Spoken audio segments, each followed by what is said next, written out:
Hi, my name is Fadé Ogunro and I am an under 40 CEO.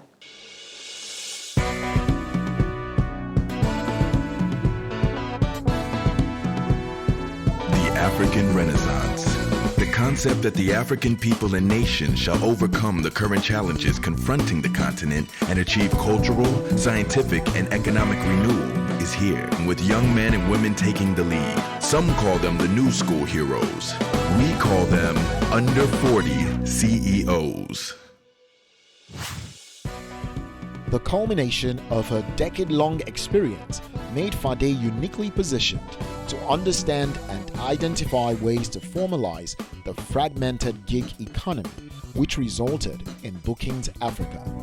Her latest venture, Bookings Africa, is a pan-African on-demand digital marketplace that allows professionals and service providers from Nigeria, Kenya, and South Africa to sell their services and skills online. Bookings Africa is the only gig work platform in Africa with a video call service that enables users earn a living anywhere, from procurement to the service delivery is entirely rendered online. The platform currently has more than 85,000 users, among which 60% plus are women. Fadé has a strong dedication for women economic empowerment, a large network, and has partnered with several private and government-led organizations and communities for that purpose. You're currently now in 3 countries, Nigeria, Kenya, and South Africa. And I must say that the vision for Bookings Africa is extremely ambitious, but try to run me through the numbers now. So how many people, how many talents are currently, on the platform? How many organizations, have utilized your platform to book talents? What's going on there? Just let me in. Okay, so I feel like I'm about to go into business mode, business pitch mode. Bookings Africa is a web app. It's available in Nigeria, South Africa, and Kenya, and we are pioneering digital work. So what's digital work? It's whatever service you provide, whatever skill sets you have, whatever your passion is, you should be able to monetize it online. In terms of numbers, we've got over 100,000 app downloads. In terms of sign-ups, we've got over 10,000 sign-ups. About 65% of them are women. In terms of partnerships across the 3 countries. So I'll also break it down a little bit. So 10,000 sign-ups, about 50% of that's from Nigeria, so we have about 5,000 users in Nigeria, and the rest, 25% across Kenya and South Africa. Some of our clients include CocaCola, include Betway, Estée Lauder in South Africa utilize us to book a lot of social media influencers for a lot of their brand influencing for campaigns. Coca-Cola currently even using us as we speak. They're pretty pleased. There's a lot of production that they have. They find it easier to cut out the middle guys and just come straight and say, right, we've got a brief. We need 2 videographers, 1 editor, and 3, voiceover artists. And they can see all their prices. And I realized that the problem that I faced went beyond a B2B, that actually B2C was also a huge market. But the first year of us operating, which we've only been operating for about 14 months anyways, but the first year was strictly a B2B play. Now we've gone into 2021. I want to say that I'm very proud to announce that we're the first and only platform in Nigeria, or in Africa actually, to have the video call feature. So not only can you book somebody to physically come to you, you can actually book like a fitness instructor, you can book a therapist, you can book a counselor, you can book a legal advisor, you can book a range of artists, a range of skills, a range of service providers utilizing our video call. So from procurement all the way to it being rendered and being delivered, it's done end-to-end online. So we are the only platform in Africa to offer that service right now. So that is part of what my vision is like, how can we really get Africa working? because we do have the largest demographic, and we will do for the foreseeable future. Microsoft said something like 90% of the world's jobs in the next 80 years haven't even been created yet. That's how much technology is going to influence the future. And so I have a hypothesis that if you give an informal worker a smartphone, you give them free data, and you digitally train them, I have a hypothesis that you would be able to increase and positively impact their earning capacity at least 2-3-fold in a month. And I want to put that hypothesis to the test. So in a couple of weeks, I've actually created my own mobile phone, Bookings Africa smartphone. It's a smartphone with a POS machine in one. And we will be distributing 1,000 phones to informal workers. I specifically want to target women as well, because I want to see how that role plays in terms of, we know that women, you've got kids to look after, so you might not just have that much flexibility. But if you get a smartphone and you realize, okay, I can teach somebody how to make akara from my house, even though I've got my kids in the background, I can still do that and make money. I want to see if that'll be an interesting case study to see how empowering, I prefer enabling the marginalized members of society, enabling them with a smartphone, free data, training them on digital literacy. And then, of course, each phone will have the Bookings Africa app automatically embedded in it. They'll be service providers, and whatever skill sets or passion that they have, we can then monetize it. And I want to see how that plays a role in their income. I think did mention that Bookings Africa was an ambitious project. It is amazing. Thank you. What you've done so far. But still talking numbers, you did a presentation, a pitch in Silicon Valley, maybe 2 years ago or a year ago, and a number. Yes, December 2019. Yes, a number basically stuck in my head, and I think you mentioned it again, $300,000. Have you raised any more money for the business since launch? Oh yeah, absolutely. So even before I raised the first so I raised $300,000 from one investor, then I raised another $80,000 from another investor, then I also put some of my money in as well. That was the pre-seed round. Now the same shareholders, they've also now put in another $500,000 into it as well, so myself and my two other investors. So in total, I've probably raised just under $1 million. To date, amazing. And I'm doing another 500,000 before the end of Q4 2021. So that's amazing. That's good to know. But one thing I know a lot of people who watch the show want to know is, how do I go about putting together a pitch and accessing funds? What do I need to know? What do I need to do? YouTube is where I got a wealth of my information from. Pivoting from media to tech, I wasn't going to go into that industry unarmed. I knew that I had to arm myself with a wealth of knowledge, because I like to go into any space, not necessarily as a thought leader, that's probably a bit too ambitious if you don't have experience, but at least not a fool. So if they're talking or I'm at a conference, I can converse with you and get my idea across. So I literally just went onto Harvard University's channel on YouTube, MIT, Cal, every school that had anything to do with entrepreneurship, startups, there's so much information on YouTube. And I went for the top guys. So people that went to Harvard Business School, how do they put their pitch together? I want to learn that. And there's just so much information that you can learn from a lot of these channels. So I did that, and then I literally went pitching. And that's the best way to learn how to pitch. You have to pitch to learn how to pitch, to get better at pitching. CC Hub, I love you guys. This is the first pitch that I did. Woo, you guys are tough. You told me no. And that was, of course, once again, I was pitching without my MVP, so I didn't have any products to actually show them.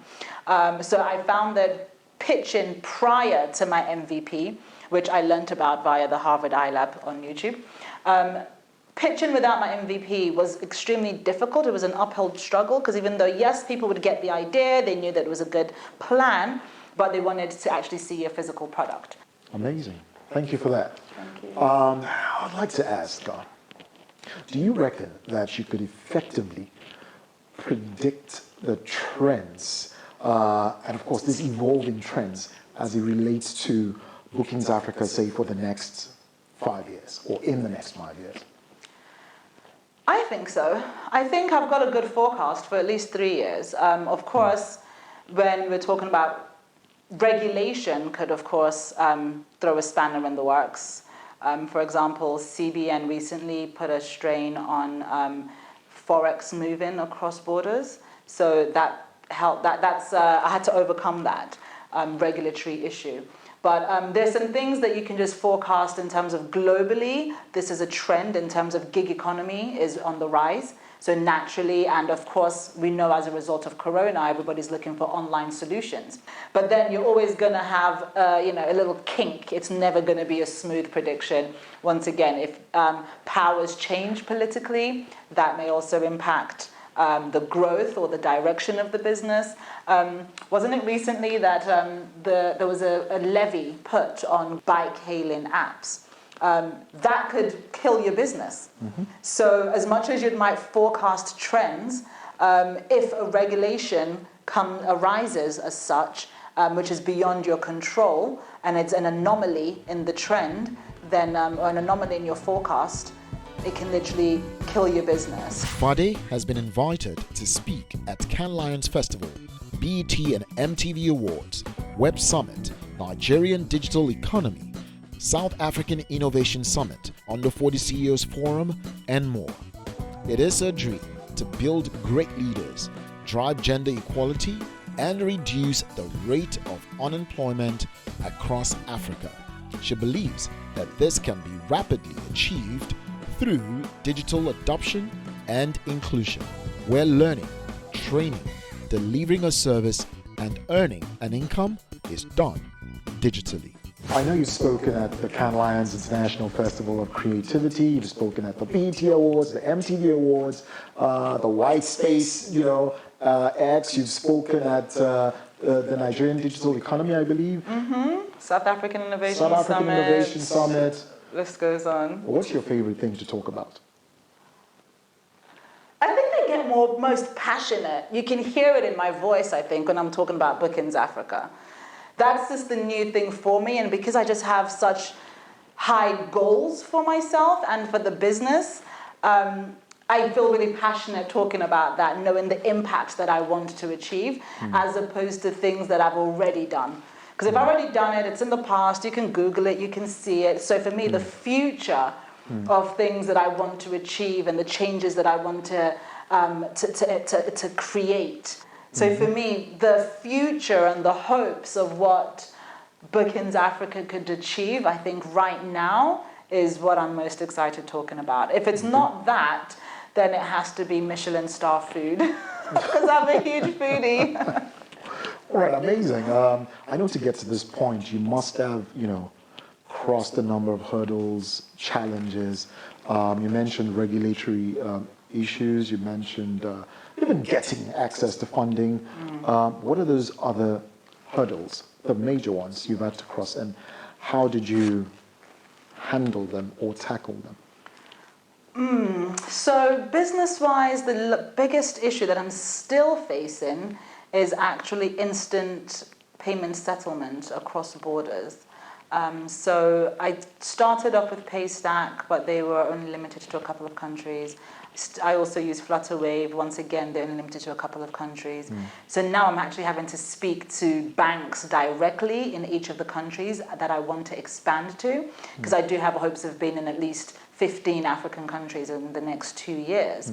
But I can't wait and rely on those other payment gateways, and when they move is when I then expand. That's doing a disservice, or it's counterintuitive to my business plan, my business goals. So I have to kind of find a way around that. So I'm speaking to MasterCard and a few other companies right now to see how we could resolve this. So it's still ongoing. But right now, the 3 countries that I'm operating in, I've been able to resolve that through the local payment gateways that we use, as well as integrating with payment gateways in their countries as well. The other issue that I'm facing, or that I have faced, is staff, actually, hiring. Because I find very, very hard to find the right talent to the level that I want for the money that I can afford. It's a balancing act. Now, in the course of building this business, have you failed? And if yes, could you just highlight one of those failures of yours? Yes, absolutely. I do some great things every day, and don't do some great things every day. It's life. It's like you might wake up and stub your toe in the morning, but doesn't mean you need to, go and sit in the hospital for 3 days. Like, you just keep it moving. Some of my failures with bookings so far, I wouldn't necessarily say failures. I've learned the actual tech procedure, hiring staff. I've changed my tech team 4 times in 1 year. And the biggest issue that I had, the biggest failure that I had was trying to cut corners. Because of course, like I said, coming from a media background to tech, I don't actually know the technical skills needed. I'm not a coder. So I learned what are the teams that you kind of need to get my app built or get this whatever solution that I want built. And to save money, I was hiring a lot of freelancers. My mistake was not having my own in-house team. So these freelancers were working on multiple projects. And because they weren't working for Bookings Africa, they were working for themselves, they could then prioritize. And I didn't have a technical, like a product manager who can then basically even manage and oversee the entire team and then report to me. All right, so talking about, tech talent and talent in general, tell me, what does your organizational structure currently look like? So it's pretty straightforward. We've got, obviously, myself being the CEO. I only report to my board of directors. So they're above me technically, even though I'm part of the board as well. Then underneath me, I've got my head of operations. And then from head of operations, we've got the country manager in South Africa, country manager in Kenya, my head of tech in Nigeria, and my head of marketing and comms. So we're centralized in Nigeria, but we only have 2 staff members outside of the country running the Kenyan and the South African office. The tech team are majority of my employees on my team. So we have about maybe 10 members of the tech team, and then the other 5, 6 are the people I've just mentioned. Okay, so tell me, Fadé, how has travel and interacting with different cultures added value to your person? That's one of my favorite hobbies, actually. I love traveling, and I think my culinary adventures is actually what has connected me a lot to cultures. I didn't realize how much of a foodie I was until I traveled a lot with my family. And growing up in the UK, it's a bit of a metropolitan city. From the age of 8, when I started primary school there, I had Chinese friends, people from Bangladesh, people from Pakistan, people from Spain, and you just had such a melting pot of cultures. You really start to communicate and bond on humanity and commonality, as opposed to, who's your father? What does he do? Which I tend to find here. What's your family name? You live on the mainland. Is it GRE? Like there's that status, whilst people are just like, how's your heart? Are you happy? Like, what makes you happy? And I find that there's a human element when you just forget culture, you forget race, and you're just like, we're one race and we're just human, and we all face the same struggles. Okay, so real quickly, tell me, how would you describe your leadership style?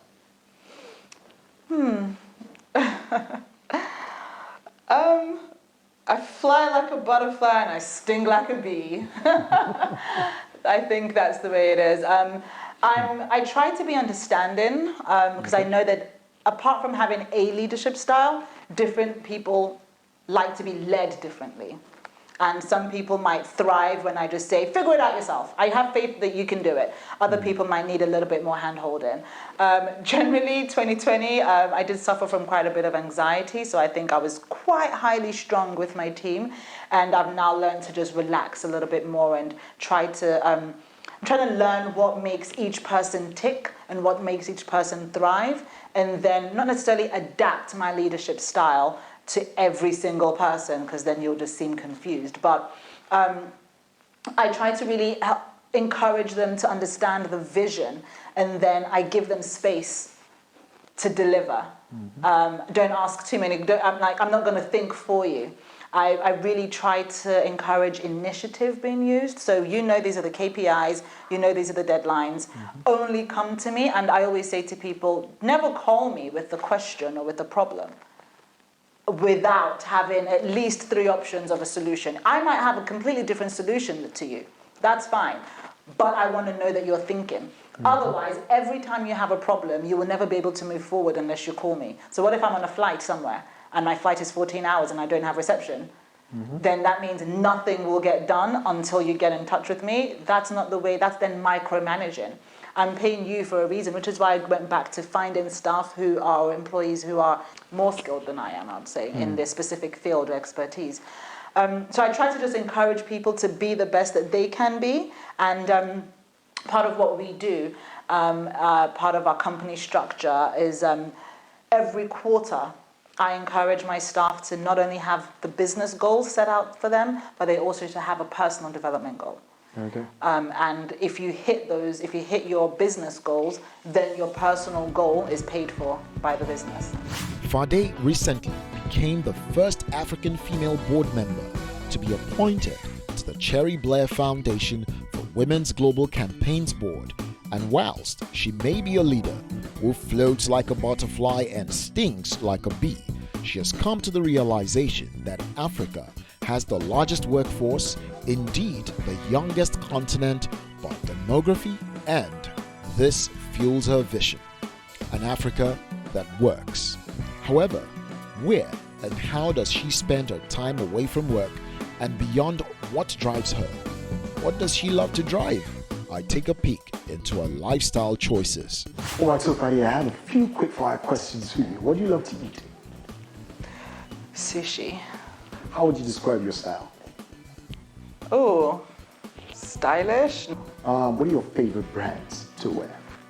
Well, I only wear Nigerian brands for clothing.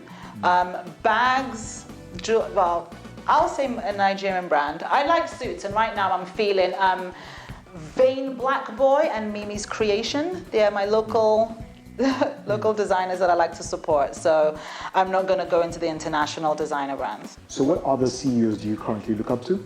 Sophia Amoroso, she's the CEO of Girl Boss.